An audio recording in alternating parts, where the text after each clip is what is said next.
It's just one of the massive impacts left behind by back-to-back storms. Another is the massive pile of debris. In Sarasota, one of the hardest hit communities, leaders are seeing the light at the end of the tunnel. And tonight, 10 Tampa Bay's Aduri Achumba joining us live with more on the progress being made out there to clear debris. Hey, Aduri.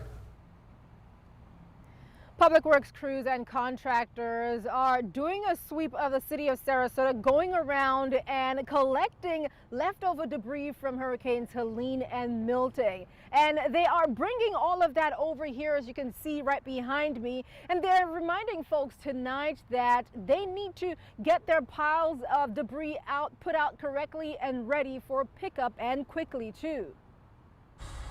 It is cleaner now. On last night, I seen my neighbor across the street. She was out trying to get all her debris that was left over and sweeping it and making sure it looked nice. Rosalind Gary keeping an eye out as contractors pick up storm debris. Since the collection process, roughly 40 to 60 trucks have fanned out throughout the city. I'm glad that they got the rest of those logs over there. There's still a few logs. I'm not sure if they go get it all. Those logs from a tree that fell too close to a neighbor's home, which city crews helped cut down. It was just amazing how they took the time to cut all that oak tree down, and we're safe. Some of the trees that I saw were probably there 100 years or more. And to see them come down, that's heartbreaking as well.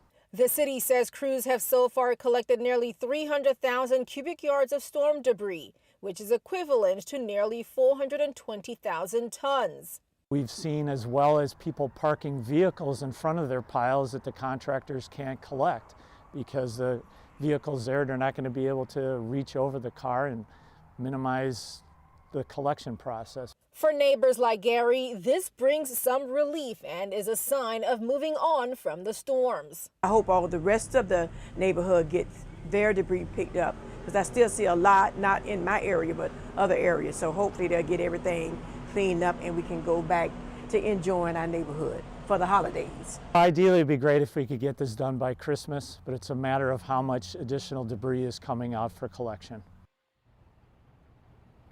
And preparing those debris piles correctly not only helps the crews, but also saves you the trouble of having to do it yourself because you got skipped from this go around. Now, city officials also reminding folks that as you're preparing those debris piles, make sure they're separated and that you don't have them blocking any power poles or any fire hydrants. Live in Sarasota, Aduri Achumba, 10 Tampa Bay. All right, Aduri, today the city of Venice also started a final pass for debris. In the meantime, Sarasota County has paused debris collection for this week ahead of the Thanksgiving holiday. They will resume next Monday. Officials say any recent vegetative debris will not be collected as storm debris. In Hillsborough County, you have until December 9th to get your debris to the curb before crews do a final pass.